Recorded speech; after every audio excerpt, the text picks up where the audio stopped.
What's up, everybody? Hello and welcome to episode number 299 of the VK Bros with Jason and Alex VK. Apologies straight off the bat to any of the Rumble or YouTube viewers. As you can see, I'm kind of fuzzing out. My camera's shit its pants again this week. Probably just goes with the rest of my week at the moment because all of me's breaking down right now. I've been through the ringer. So Monday night, in the middle of my good night's sleep, I had my BPPV kickoff again.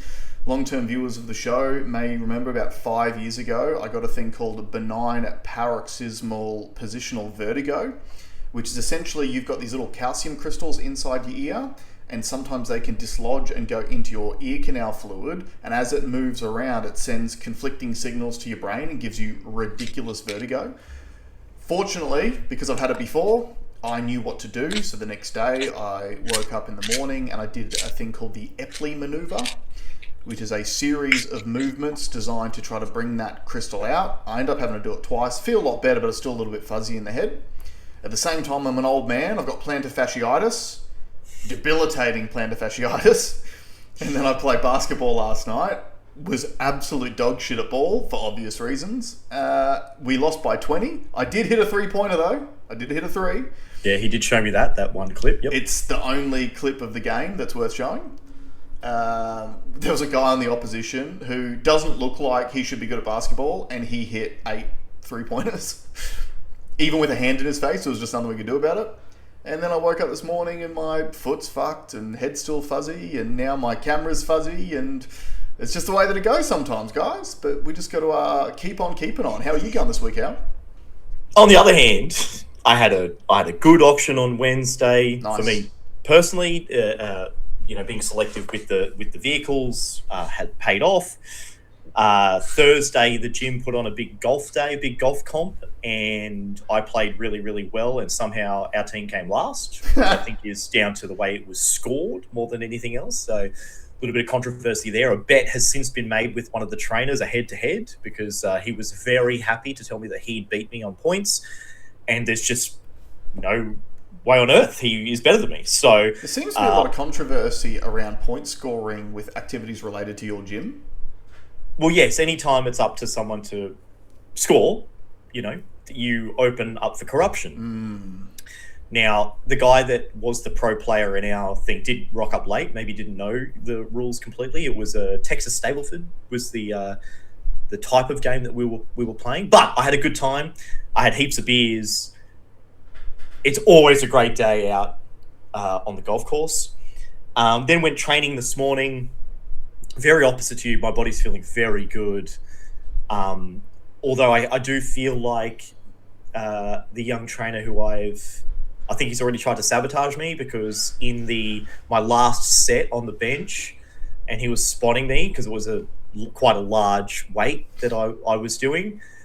He did accidentally nudge my elbow when I had 130 kilos on the bar. Wow. And to be honest, I didn't notice when I went up. I was out of position clearly and I didn't realize because I'm busy.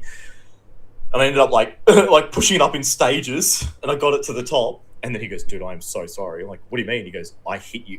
Yeah, he's trying to sabotage you. He's trying to get you to dislocate your elbow so you lose all your gains, mate. Yeah. So that grudge match is on the 15th of next month. I think he's Mossad. Have you checked if he's Mossad? $250 to me if I win. It's $500 to him if he wins. Right. The aspect of the game... So I haven't seen him play for ages, and I played with him like a year ago. Mm-hmm. I'm not worried.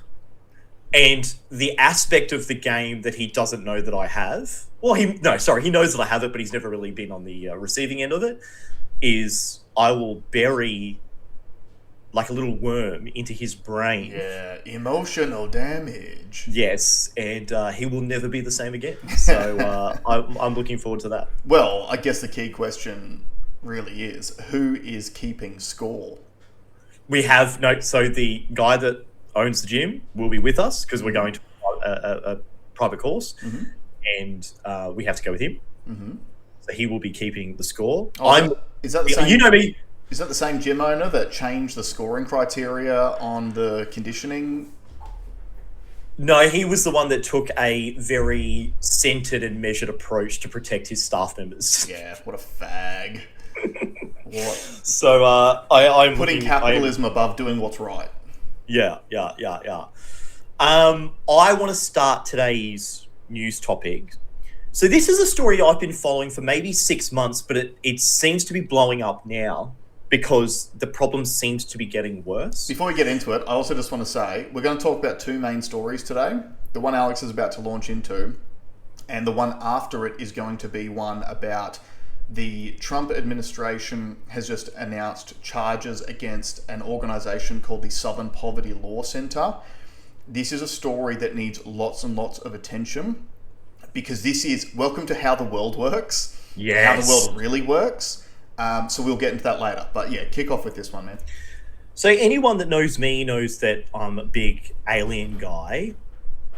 I'm less interested in the aliens and more interested in their technology, and very interested in like Area 51 and the reverse engineering of UFOs. And Alex wants to believe. I want to believe. I have had an experience myself where I've seen something that I would say was anomalous, but was that the moon? I have been done before with the moon, but this one. I don't know if I've shared the story. Should I share the story? Yeah, why not? So I used to deliver pizzas for Dad on Tambury Mountain, and the beauty of like Tambury Mountain's a beautiful place at night because there's not a lot of street lighting, and you're at the top of the mountain, so you often see like shooting stars, and sometimes you can see like the completely sort of uninterrupted Milky Way. It's stunning, right? And so it's very common to see stuff like break up maybe satellites or something coming and breaking up, and that's sort of relatively normal, okay? But one night I'm driving over to the south side of the mountain, and I look out of the car window, and I saw what I thought was like an old P-56 aircraft, and I was like, oh, cool, that's interesting. And then when I looked back down, I was like, wait a minute, they haven't flown those since like the 1940s. Like, why would there be one of those? So I look up again, and it's a meter above my car. And all I can remember, so now I can't see the shape of it, but all I can see is chrome, like completely chrome, like mirror-like. I can see the car I was driving was yellow. It had a Hyundai Accent in yellow. Not my choice of vehicle. It's what Mum had that I had to buy from her when my car blew up. Great car. Shout out to Hyundai Accent. Shout out to black dogs that run across the road. I remember seeing the reflection of the car and me in the underside of this thing. It made no noise. And then I looked back down, obviously because I'm driving, back up again, gone. Yeah, right. Now, the thing that I hadn't... in my recollection of it, I clearly remember seeing rivets, as in like the section parts with like the rivets in it. And then I thought, oh, well, if it's a UFO, it doesn't have rivets. Yeah. So, but I've been deep in this world, looking at this world, and what I think I saw was our version of it. Right, I get you. Yep. Okay, so I think, and interestingly enough, there is an air base not too far away. You know, Amberley Air Base is, well, if you're in a UFO, it's not that far away. Yep. Canungra Army Barracks is the intelligent? Intelligence? Is that the right word? Dude, what a retarded way to say it. What a crazy way to say that, dude. It trains intelligence officers, and that's like 20-minute drive away from where I saw the thing. Yep. And I'm not the only person in our family that's seen stuff, right? Other people in our family have seen glowing orbs that have followed the car as well. Okay, so that's what sort of got me into this world a bit. For any of you who are wondering, not a big psychedelics family either, just so you're aware. No, not at all. Not at all, not at all, not at all. So I definitely feed myself a lot of this kind of content. It fascinates me. I love the idea of moving away from jet propulsion as like a jet propulsion is almost like the steam engine of traveling great distances, where you burn a stack of fuel and you push as hard as you can out the back to move this mass forward. But the biggest, like, it's so inefficient that it can barely push its own weight. Yeah, it's such an inefficient way to do it. Yeah. Whereas if you can bend gravity somewhat, like if you could have a craft, and then you could sort of just delete the gravity that's in front of it, the craft would fall into it forever and would move unencumbered. It put no pressure on the occupants. So you could do, you could move in lateral ways up or down without damaging your spine or your massive G forces and stuff. There would be no G forces. You could even cross mediums, i.e. you could go from air through water, potentially through solid objects as well. I'm starting to see why the Mossad has a handler around you at your gym that tried to take you out by death by a 130 kilo bench press bar. Well, that's what this story is about, okay? So, probably 6 months ago, some news came through my channels about like the 6th scientist that had died from strange circumstances. Sorry, can you hear birds chirping in the background? Yes. Because birds are fake and birds aren't real. No, there's actually a gang fight, a minor bird gang fight happening in my yard right now. Okay, they're gone. Sorry. They're the worst. So 6 months ago, there was like 6 scientists that had died in really strange ways. And all of them were tied to some form of government or private aerospace, special materials, special propulsion research. And that was a bit of a red flag. And then the one that really sort of kicked it off was a general, an ex-general, who extremely highly credentialed, who was actually in charge of the government version of these programs. Went for a bushwalk, didn't bring any of his stuff, took a gun with him, never came back. They've not found him. There's a girl before him, an amazing scientist, who was on a walking track with her friends. Apparently she was like 30 yards behind her friends. Her friends turned back, saw her, looked forward, turned around, gone. She was gone, yeah. Right? Gone. Now that number seems to be changing every day. Last week it was 11. Now it could be 15. Wow. Okay, so, and I haven't had time to confirm the new ones, so let's just say it's 11 for now. And as part of this, I have found, I've been doing a bit of a deep dive on one person in particular. But let me just, I'll start with this just to give you a bit of sort of a basis.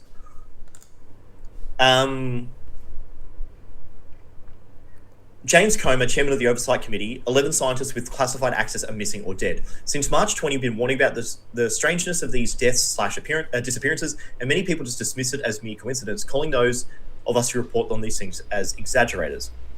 Recently, James Comer, chairman of the US House Oversight Committee, has stated that he's very concerned about the disappearance and death of 11 US scientists with access to highly classified information. He said this possesses a risk to national security. The FBI is conducting an active investigation into these cases. If the FBI, Trump, and many others believe something strange is happening, why is there still doubt about this information? Now, I want to show you this. So he made this graph. This is a list of all the people since 2022 and where they work for and who they're funded by. This looks really bad. Okay, now, this guy here, McCaslin, he's the one I was just talking about. Monica Reza, she was the one that went on the bushwalk. Right. Carl Grillmeyer got shot on his porch All right. Um, there's some that are missing. I believe these two are just missing. They have not been found. Mm-hmm. I think this guy died in a... Oh, sorry, he's disappeared. There's a guy died in a car crash. Now, the scary thing is, a rational person could easily say, there's probably millions of people that work in this field, Yeah. and people die. Mm-hmm. And I'm one of those people too. Where I get alarmed, and I was listening to this one here, Amy Eskridge. She's the most interesting one to me. Lots of little clips have been shown of her talking about her world. She was 32, a engineering, scientific prodigy. Her dad worked on these programs as well. Yep. Extremely intelligent. I listened to a podcast. It was it wasn't even a podcast, sorry. It was like a Zoom call between her and two of her colleagues. And it was very hard to listen because it was 3 hours long. And one of the people who was hosting the thing that was asking all the questions, his audio didn't play to us. Right. So it was extremely hard to listen to. But I listened to most of it. One of the things that I want to say, like how you can tell that she's extremely intelligent, is whenever something came up that she didn't know about, she researched it in real time right there. She's like, oh, so what is that? What's that? Oh, I just read the wiki. Oh, okay, interesting. Like, she has a brain that wants to learn more. Yeah, she's not actually looking like she knows what she's talking about. She wants to actually know what she's talking about. Yeah, extremely capable. She hates aliens, never searched for them, not interested in the slightest. She is interested in material science, and essentially she claims that she can replicate the modification of gravity. Right. Now, she was found to have committed suicide. Yeah. Right?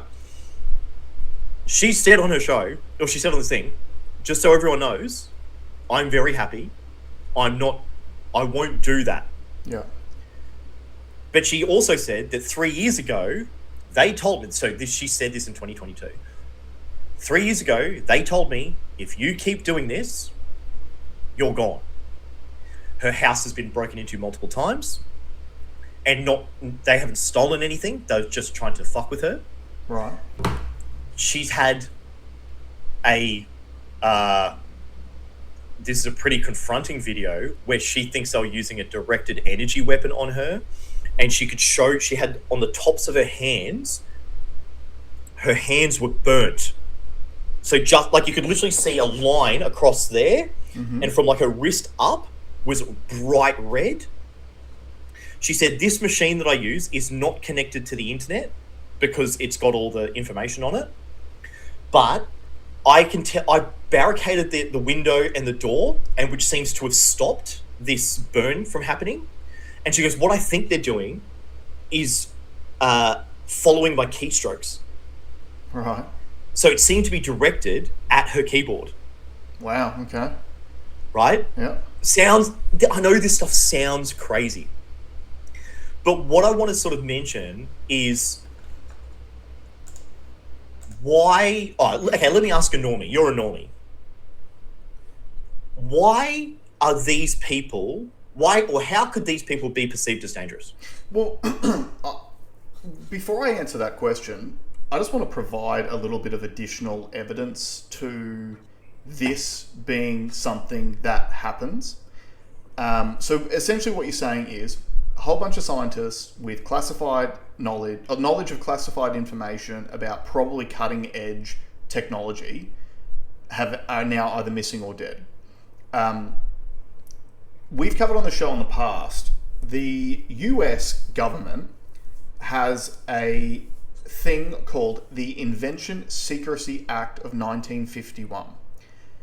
This law allows the US government to place a secrecy order on patent applications if the invention is considered a threat to national security.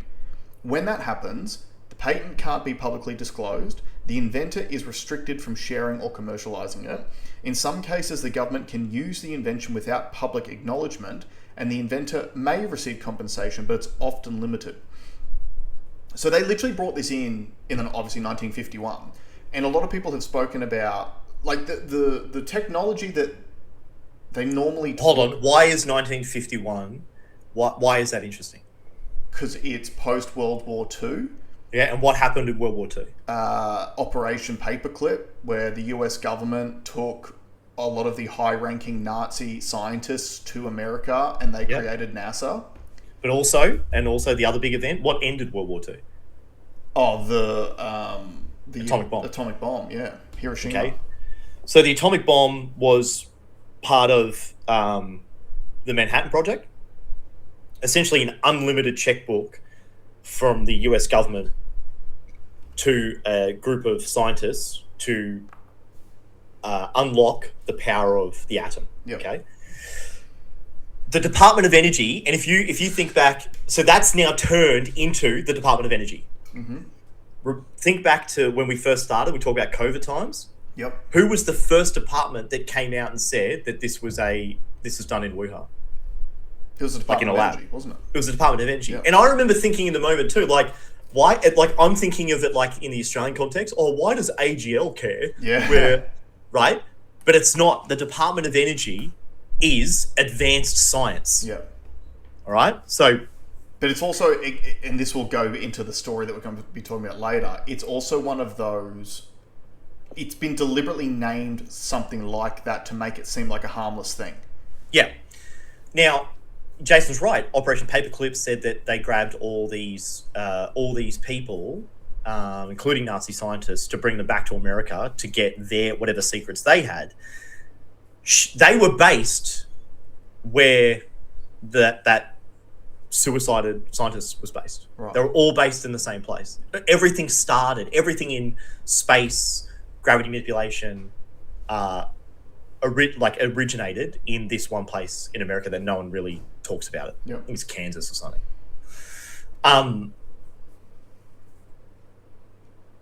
So now answer, why do you think these people could be deemed as dangerous? Because that technology is extremely powerful, and if it falls into the hands of your enemies, it can be used against you.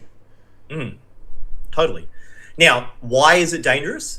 So, if you can bend space and time and gravity, you essentially control everything. Mm-hmm. But from a commercial standpoint, a plane becomes redundant. A car becomes redundant. A rocket becomes redundant tomorrow. And that is... Fossil fuels become redundant tomorrow. And renewables become redundant tomorrow. So think about, we talk about here, especially about the Australian shift to renewables and just how much corruption they're willing to do just to push that, just to get that deal across the line, what they're willing to do and say. Yep, just to take the money. Imagine if all of it is redundant tomorrow. And imagine if you wanted to go to Hawaii, you can open a wormhole and step through the wormhole and walk to and get to Hawaii. Yeah, and that's part of what everyone is talking about with this Invention Secrecy Act of 1951. It's not necessarily that they are securing patents which could be used against the United States militarily, so to speak, but it could be that things like the technology that people always talk about when it comes to this is free energy.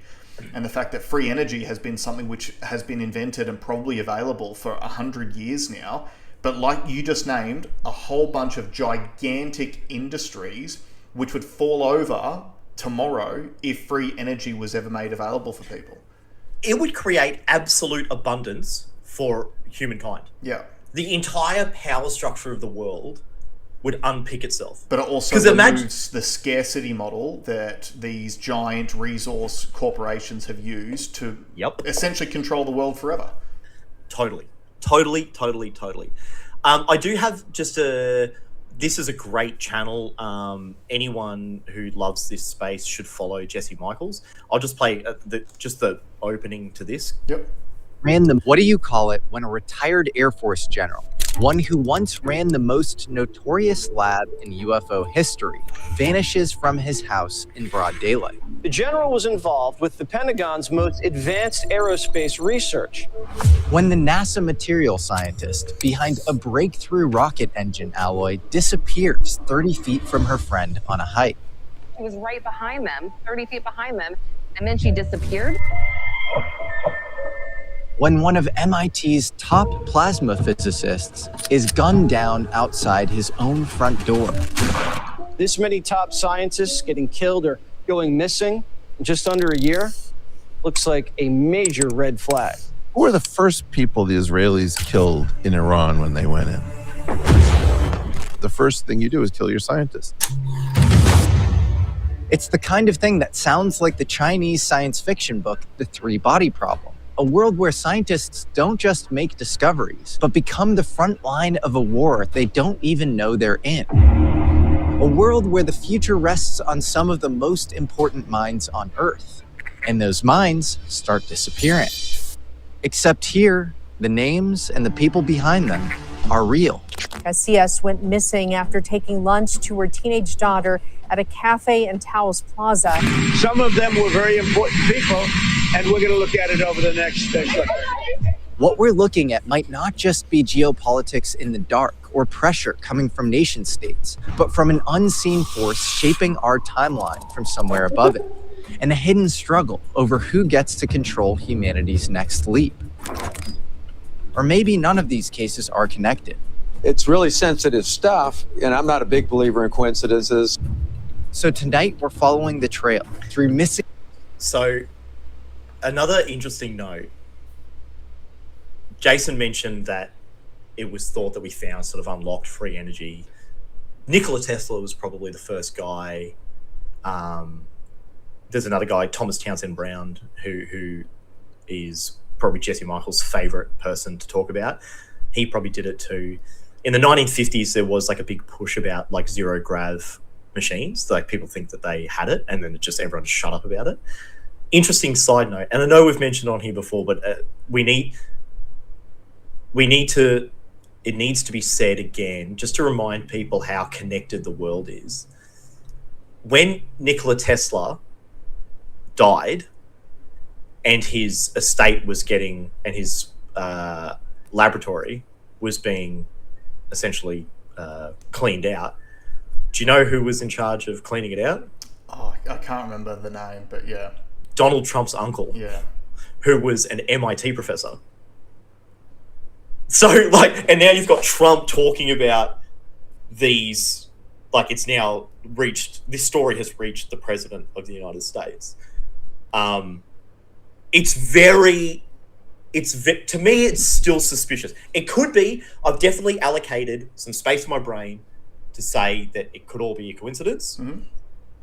But most of my brain is like, there is something much bigger afoot. And having heard what Amy Eskridge had said is like, she was literally told, you can't do it, you'll die. Like we are going to get you if you continue on this path. I think it's something we should keep an eye on. Look, it is absolutely something to keep an eye on. Because, we've heard these sort of stories forever. And, they've all been called conspiracy theories and whatever. But there was the stories about, you might remember the guy's name, but there was the guy who claimed to invent a combustion engine that ran purely off water. Yeah, Stanley Meyer. Yep, he died. Yep. And where's that technology now? We don't have it. And that was decades ago. That invention was claimed to have been made. This stuff happens all the time. And like Alex said, is it Occam's razor is the thing where it's the most obvious answer? Yep. Occam's razor, I think the way that some people would say Occam's razor in regard to this situation is people die every single day, and this is just a normal thing that happens, and people have unfortunate circumstances and whatever. To me, Occam's razor on this is similar to Occam's razor on all of the oil refineries catching on fire all around the world at the moment. There are commercial interests at play which trump morals and ethics. Yeah. Always has, always will. You can almost. So if we're going to use, if Occam's razor is a methodology for thinking, it could also be trumped by follow the money. Yeah. Right, which has incentives in place, and humans are inherently incentive-based creatures. Yep. So if you follow the money first before you do Occam's razor, you might get to a better decision. Yeah, exactly. And that's really important, especially in in politics, for example, and especially in Australia, because in Australia, the thing that you hear on mainstream media all the time about energy is if something comes out that is anti-renewables, that was purchased and funded by the coal lobby or the gas lobby, right? And then on the flip side of it, right? And then it goes the other way as well, because then you've got all these renewables lobbies. And at the end of the day, all of them have a goal. And the goal is domination of that marketplace. So I'm going to spew out whatever propaganda is required for me to manufacture consent from the public to go ahead with my solution to the energy problem. That's what that's all about. And I think this is a massive part of that. Like, we talked about it a few years ago with Boeing. When Boeing all of a sudden started, had all the whistleblowers starting to come out about quality control issues. And then those whistleblowers, like one of them was due to give evidence and got shot in his face while sitting in his car. By himself, allegedly. Yeah, by himself, allegedly. What was the other one that happened fairly recently as well? There was a couple attached to Boeing. Yeah, there was a few attached to Boeing. But, that's the thing. This happens all the time. OpenAI. The whistleblower on OpenAI, who apparently committed suicide inside his own apartment, even though he had just gotten home from a holiday, had spoken to his mum about how much fun he had and how good he was going, and she has done interviews where she believes that he was murdered because he was blowing the whistle on the fact that OpenAI was essentially stealing everyone's data to use it to train its AI models, which was a breach of copyright laws. That's what he was talking about. We knew was happening. He just could prove it. Of course, he was just an engineer on the inside who could actually prove that that's exactly what they were doing. Yeah. But that's the thing. This stuff to me is not far-fetched at all. And you might sound crazy for saying that, but when you've got literal billions of dollars on the table. No, that's trillions. The fossil fuel industry, it's trillions. We're talking trillions of dollars. Good point. I mean, well, fuck, how often have we spoken recently about the amount of investment going into AI all around the world and how that's the next big bubble that's probably going to burst because it's this arms race to invest trillions of dollars into that to try to see who can be the first company to own that space. You are talking about trillions and trillions of dollars and the power that comes along with that. This, to me, is normal. You knock off people who are a threat to those power structures. Yeah, and obviously you've created a disincentive for people to do any more of it. Yeah, a chilling effect on other scientists and stuff like that. A great way to think about it is Elon Musk. So Elon Musk, actually, he says you cannot break the fundamental rules of physics. Yep. But then you think about what is his business? His business is rocket propulsion. Yep. So SpaceX does it the old school way. Therefore, he has a vested interest in making sure that there isn't a competitor to him. Mm-hmm. So, and even though he could be the smartest man on Earth and have more access than anyone on Earth, he has a massive vested interest. And he's got millions of people that work for him that are dependent on him for their own livelihoods as well. Absolutely. And that's the way everything is in the world. Everyone's got an agenda. We see it in Australia all the time. When there's a news article about some sort of renewables issue, who does the news bring on? Twiggy Forrest or Mike Cannon-Brookes or one of these guys who is directly invested into renewable energies infrastructure. Everyone's got something. Even in Australia, we talk about it all the time. The problem with voting in a democracy in Australia is the fact that 50% of our country is directly dependent on the government for their income. Yeah. So they are going to vote for Labor because Labor's the one who is promising to never cut the spending, which will be interesting to see what comes out next month actually with the budget because they are typically... We know. Well, we'll see what happens. We know. We'll see what happens. But look, Have this you is a got very any interesting Have you story. got any questions about, like, because again, you're not in this world, I'm in this world. Have you got any questions from a normie's point of view about? Yeah, with these people dying, which stocks should I invest in? I mean, much of the same. If you say, you know, Boeing and General Electric and just the standard old, you know, establishment propulsion guys, you know. Okay, there's a very interesting point. So notice a lot of material science people. Jack Sarfati, who thinks that he's the he's the character that Doc Emmett from Back to the Future is based off. Right. And I can kind of see it. They talk the same. They look the same. He's a crazy, crazy, crazy guy. And he literally, on a podcast, listed out the maths about how to make a wormhole. This is what it is. This is so theoretically, we know how to do it. Right. But he said the problem is the amount of energy that we need to do it, we can't achieve. Just need more solar panels, mate. But he said there is an inverse relationship to the energy required and the density of the material used for it. So he said we keep focusing on the energy side, but if we know that we need to harness the power of the entire, you know, unit of the sun, we can't do it. All you need to do is have a more dense material. Yep. And if you can do that, then the energy required lowers.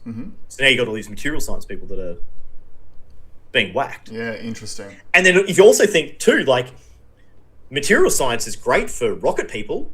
If you can have an advanced alloy that's stronger than titanium and lighter and more heat resistant, then you make rocket travel cheaper. So you wouldn't want those people to buy. You want that technology.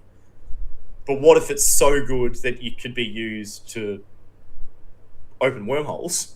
Well, do you know what I mean? So I think it's very interesting to look at.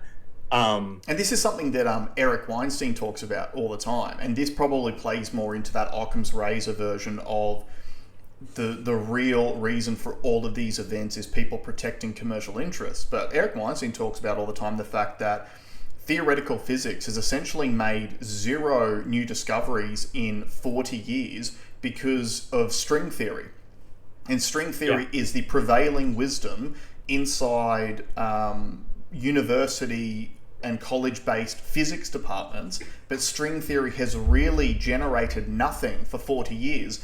But like, you're not allowed to go outside the string theory system. And it's absorbed all the funding, all the grants. Okay, so he said something very interesting. I don't know if we've said it on this show. Weinstein wants a Manhattan Project for new physics. Okay, so he wants someone to cut an unlimited checkbook, get the smartest people in the room to make a to figure out the new frontier for physics. Okay, change the whole course of humankind. And he's approached Elon a bunch of times, and Elon has brushed him every single time. And he was offended by that at first. He's like, for 1% of Elon Musk's net worth, we could solve, right? But he goes, I think I figured it out. He doesn't want us to do it. Yeah, his business model depends on it. Well, no. He still thinks he is going to do it. But he's looking at it from a completely different way, which is, let's assume that this whole industry is corrupted. Let's assume that, you know, there's obviously vested interest in developing string theory as being the scapegoat for new physics. So someone at the very, very top is able to manipulate an entire field of research down the wrong path. Well, how do you avoid that? Well, why don't you just make Grok AI the best physics researcher you could ever have? And knowing Elon will have a better version. Like, there's Grok, there's Super Grok, then there's Elon Grok. Yeah. Why doesn't he just... And he knows commercially he's very smart. He knows that all the money is going to go into there. What if he just piggybacks Grok's compute power? He might be able to do the best physics calculations and problems and experiments on his couch on his phone. Yeah. No, that's a really, really good point. Really good point. that's smart, right? And then he owns it. Like then he's got it. Like he doesn't have to share it with anyone. Yep. He can roll it out the way that he wants to roll it out. So he's probably playing a game too, and that seems very reasonable to me. Like, why would you go and spend, $100 million on a research facility where you don't know if you're going to get the right answer, when you can spend $1 trillion of investor money to make thumbnails for YouTube videos and also solve new physics? Yeah, and that's, look, at the end of the day, the answer is control, right? If Elon funds this research thing that Weinstein wants, he doesn't get to control it. Whereas if it's Grok, he's in complete control of it. And also, Elon Grok. And you've got to remember too, like we're saying, if let's say that Elon funds the research, which creates a different way of propulsion, well, that kind of puts SpaceX out of business at the same time. Because if someone else takes that technology and supersedes SpaceX, and SpaceX is redundant, that's all his wealth gone, then he can't do anything good. So, sure. Yeah, different story is he creates SpaceX squared when he's ready to go. Space Grok. And he's solved that problem, but he just pivots from propulsion to bending gravity. He wins. Yeah. And Grok will be speaking to the fore in no time. Old early 90s video game reference. Yeah, which is now coming back around again. All right, do you have anything else we want to talk? I'm done. All right, let's wrap that up. So, very, very interesting subject. Stay tuned. We will keep our eyes on that one. I do want to go to this next one, which is the indictment of the Southern Poverty Law Center. So, if you can just bring up the first resource I sent you through. And I'm going to read this out and then we'll discuss it a little bit. You don't have to play the video at the bottom. So, breaking. The DOJ, which is the Department of Justice, charges the Southern Poverty Law Center, or SPLC, with wire fraud, false statements, and conspiracy to commit money laundering. The SPLC secretly funneled $3 million plus in donor funds to violent racist extremist groups like the Ku Klux Klan, American Nazi Party, Aryan Nation, United Klans of America, Unite the Right, National Alliance, National Socialist Movement, Sadistic Souls Motorcycle Club, and the American Front. To hide the payments, SPLC allegedly opened bank accounts under fictitious entities to conceal the source and control of donor funds. Per the indictment, an SPLC field source was a member of the online leadership chat group that planned the 2017 Unite the Right rally in Charlottesville, made racist postings under SPLC supervision, and helped coordinate transportation to the event. FBI Director Kash Patel, in quotes, "They lied to their donors, vowing to dismantle violent extremist groups, and actually turned around and paid the leaders of these very extremist groups, even utilizing the funds to have these groups facilitate the commission of state and federal crimes." Acting AG Todd Blanche said the SPLC is manufacturing racism to justify its existence. Using donor money to allegedly profit off Klansmen cannot go unchecked. Now, can you scroll down past the video? So it said this scheme ran from 2014 to 2023. So what's significant about those years, Alex? Biden? Trump. So remember, Trump was running for office in 2015, and then when he won, he took the presidency in 2016. So this started... He was embroiled in that Charlottesville thing, right? Well, was that there's I'll get to that. Was it? Okay. Scroll down to number 2 there. So it's just go up a bit. So it says the SPLC paid the leader of the American Nazi Party, a former KKK member and Aryan Nations director, $70,000 while listing him as an extremist on their own website from which they solicited donations. That's Paul Mullett. Scrolling down. 4 months before Charlie Kirk was murdered, the SPLC placed Turning Point USA on its hate map alongside the KKK and neo-Nazis. Now we're learning the SPLC was quietly funneling millions to the KKK and the neo-Nazis. And it's got a tweet here from Charlie Kirk himself. It says, "The SPLC has added Turning Point to their ridiculous hate group list, right next to the KKK and neo-Nazis, a cheap smear from a washed-up organisation that's been fleecing scared grandmas for decades. They somehow still rake in over $100 million a year peddling their hate map nonsense, sitting pretty in their Montgomery poverty palace while crying about hate to line their pockets. Even former staffers call their racket a con." Just scroll down. So the SPLC and the Biden DOJ worked hand in hand together. Now, I don't want to read any more there. Can you please go to, I think it might have been the last thing that I sent you? Because this is key. The Biden one, yeah. So Charlottesville, so you can see this here. So we all know it was BS, but here's actual proof. I guess the entire mainstream media missed this because nobody asked him about it. Charlottesville happened in 2017. Biden denied he was running all the way to 2019. Then he said that he decided to run after Charlottesville.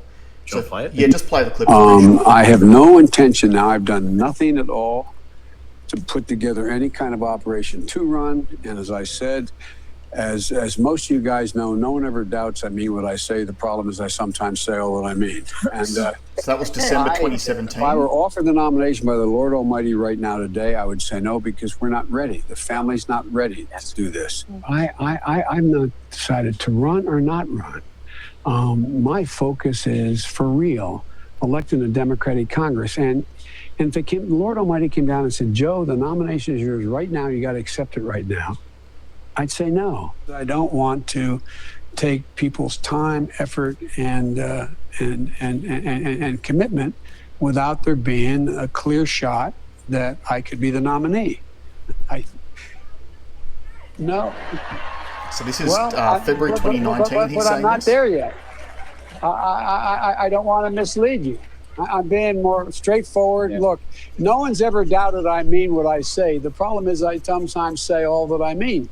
I made the decision to run for president after Charlottesville. At that moment, I knew I'd have to run. So the point of those clips shows Charlottesville happened in 2017. There was 3 straight clips that happened after Charlottesville of Biden saying he would not run. And then in 2020, when he announced that he was running, he's claimed it was because of what he saw at Charlottesville, which was 3 years before that.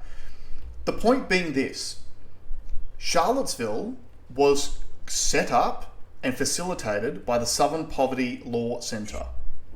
And Charlottesville was what was constantly referred to, not only by Biden in the campaign in the lead up to the 2020 elections, but was also referred to by Kamala Harris. So can you bring up the, there was another clip I had of Kamala Harris talking about it. There was another one of Joe Biden I tried to find, but I couldn't find it. Let's remember Charlottesville, where there was a mob of people carrying tiki torches, spewing anti-Semitic hate. And what did the president then at the time say? There were fine people on each side. Let's remember. So pause that. So for any of you who remember, the fine people on both side thing was a hoax. So after Charlottesville happened, that was during Trump's first presidency. When it happened afterwards, he was giving a press conference. He said there were fine people on both sides who had attended the event, but then he specifically called out the neo-Nazis and said that they need to be denounced completely. The mainstream media left that part off and they just ran this story that he was trying to say that Nazis were fine people. And then, through all of the 2020 election campaign and through all of the like Biden and then obviously subsequently Kamala Harris campaign going into 2024, they kept referencing Charlottesville. I think there might have been another clip that I sent you through as well too. Yeah. Yeah, just bring that one up as well. I ran for president in 2020 because of what I saw in Charlottesville in August of 2017. Extremists coming out of the woods, carrying torches, their veins bulging from their necks, carrying Nazi swastikas, and chanting the same exact anti-Semitic bile that was heard in Germany in the early 30s. Neo-Nazis, white supremacists, the Ku Klux Klan, so emboldened by a president then in the White House, they saw as an ally. I ran for... So, just remember how for literal a decade, we were told that Donald Trump was a Nazi, that Donald Trump was Putin's puppet, Russian collusion was what gave him the 2016 election over Hillary Clinton. All of these different things. Every single one of them was manufactured.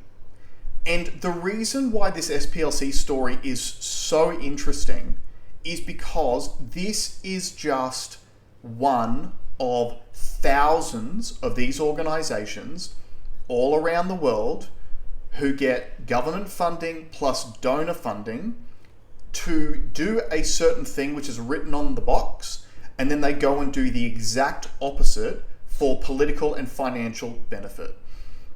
So essentially, SPLC funded and created the conditions which caused Charlottesville, because they were funding the CEO of that organization when they said they weren't supposed to. Someone died at Charlottesville, which again was an event that they organized and that they paid for. And then the Democrats ran on what happened at Charlottesville for essentially, 7 years after that? 7 straight years. Based on a hoax. And what are we seeing in regards to the Democrat Party ties to non-government organizations that receive government funding? You're seeing it time and time again. So you've got this SPLC. We've seen the welfare fraud happening in like Minnesota. And I don't know, have you kept up with what was happening in California as well? Yeah. Minnesota's a fraction of the fraud that's occurring in California. California, they literally just put forth a bill called the Stop Nick Shirley Act. So for those of you who don't remember, Nick Shirley is the young citizen journalist who exposed all of the fraud in Minnesota.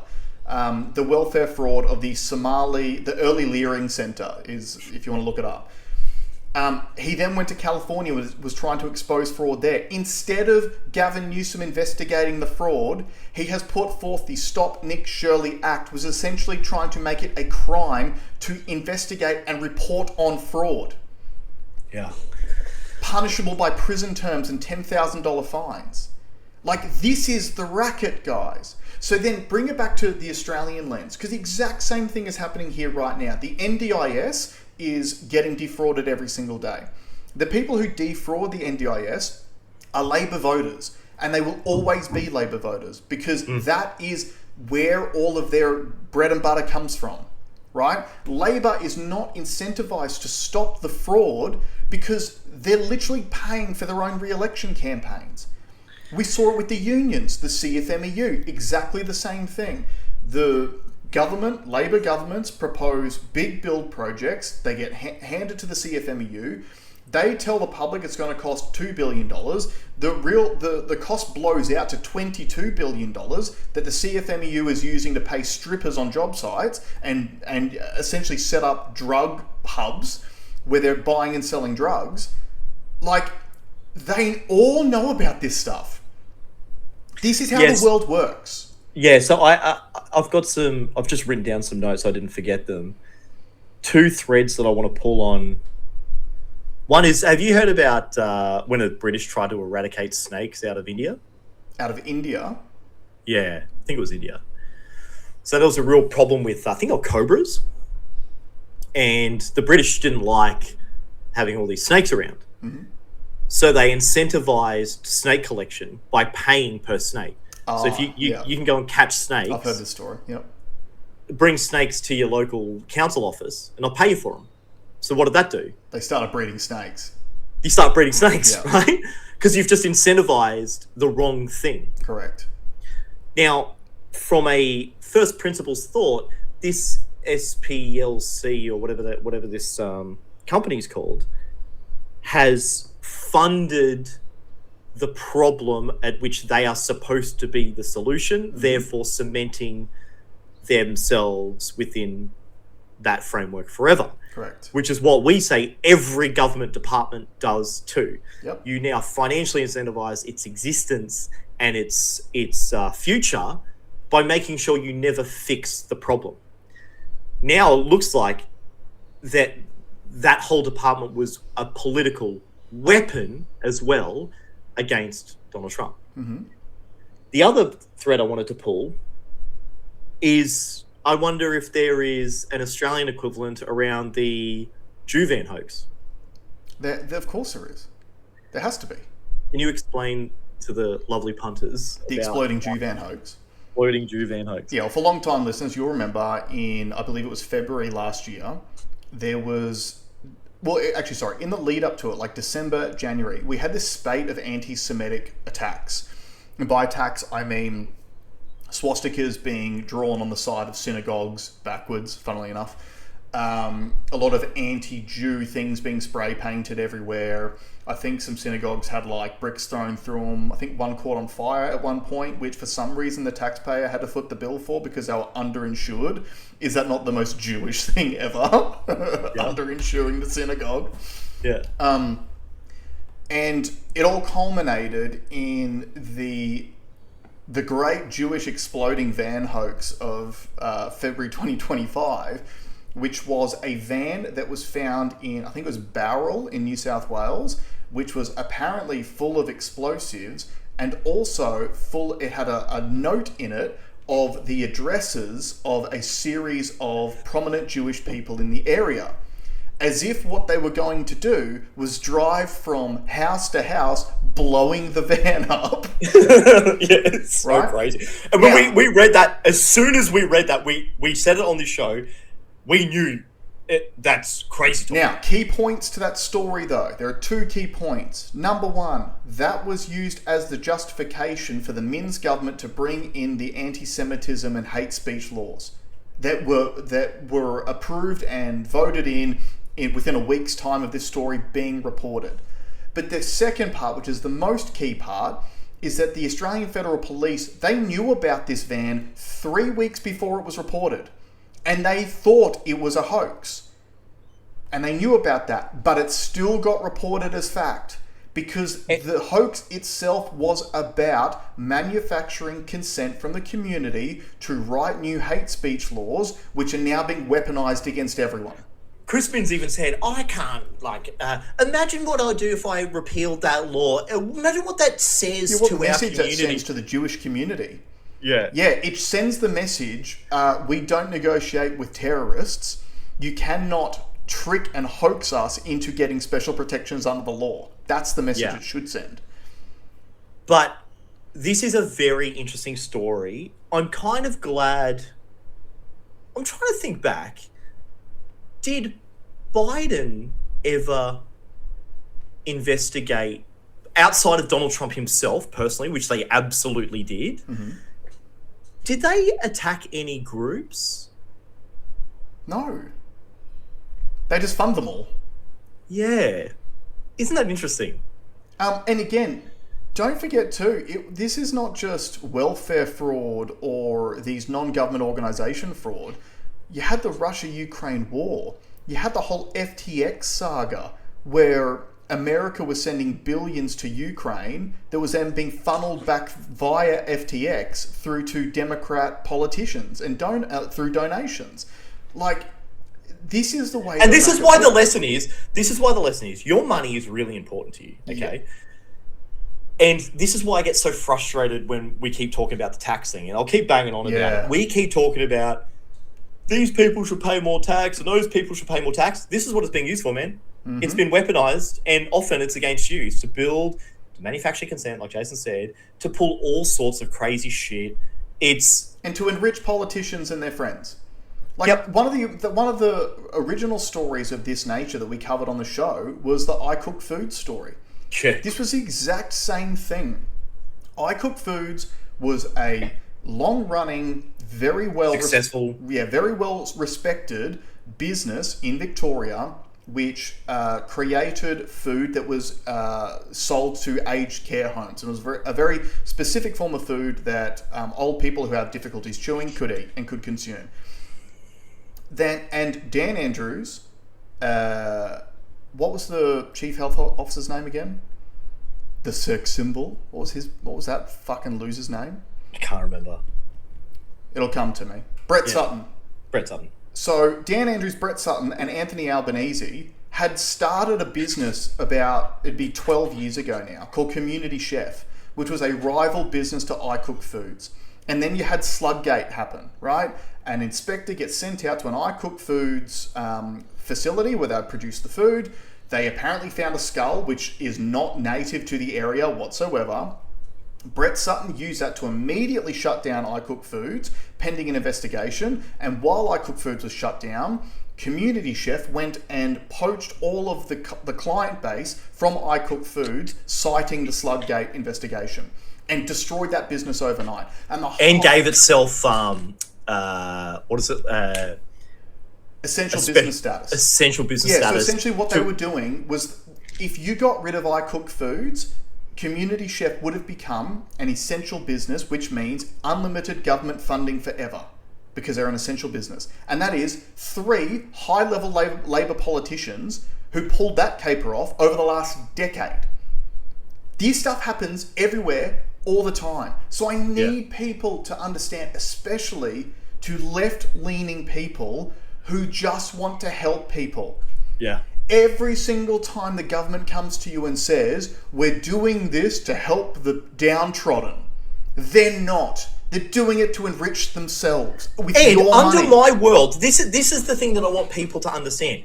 In my world, right, Xerxes, God King, you have your money. Mm-hmm. So what you work for, your wealth for toil, is yours, and you can spend it and you can donate it to wherever you want, because if you did it, you're going to do a little bit more due diligence and make sure that the money's is actually solving the problem, right? Yep. Because you now have a vested interest in it, as opposed to just having it removed, the responsibility removed from you. It's just being totally corrupted. So in my world, the right result comes out, and now you have more ability to help actual people instead of getting rinsed, which is what we're getting. And it's not only getting rinsed, it leaves you exposed and unprotected. Because in Australia, cost of living is through the roof. The reason why it's through the roof is because we have a cost of government problem. Our government continues to grow. We have the highest amount of public servants per capita of any country on the fucking planet by a considerable amount. It's something like 150 public servants per 1,000 people in this country. Crazy. It's crazy. It is insane. It is unsustainable. But again, Occam's razor, if you're the Labor government who employs all of these people, and then the people who are coming along behind, who's the most popular party in Australia at the moment? Rising? One Nation. What's One Nation saying? We need to cut spending because the debt's getting out of control and our kids are going to have to pay for it. Well, what does the Labor government do? Oh, they just want to have less doctors and nurses and teachers, right? They fill you full of bullshit because they know they have made cost of living so expensive, and 50% of the country is 100% dependent on the government for their income. Yeah. That's where they're going to get the votes from. They've bought the votes by keeping you broke. That's the scam. All these scams are the same. Life is a scam. It's human nature. It's human nature to do those things. And that's why I want you to be in control of your destiny. And I want the people to form the world that they live in. Yeah, absolutely. And that's why on this show, we are a value for value show. We accept no advertising. Not that we've been approached, because we're not exactly the most popular show, but that's fine. But we accept no advertising. We won't accept any advertising. If any advertiser, if we happen to get some monetization on Rumble or YouTube or something like that, and then they come along and say you can't talk about anti-gravity technology on the show, we'll tell them to politely go and fuck themselves, because we believe that this stuff is important. And like I said, we want you to be free. Because if you are free, society is a better place. It is a better world for all of us to live in if we are all free, if we are all happy. So if you do want to support the show, like, share, subscribe, share these episodes with your friends who you think might find them interesting or important. And there are some links below. If you do want to shoot us some crypto our way to help us out, by all means, please use the links in the show notes below. Do you have anything else that you want to finish off on? No, that's all. Thank you very much. Let's leave it there, guys. Thanks so much for joining us, and we'll see you all next week. Bye.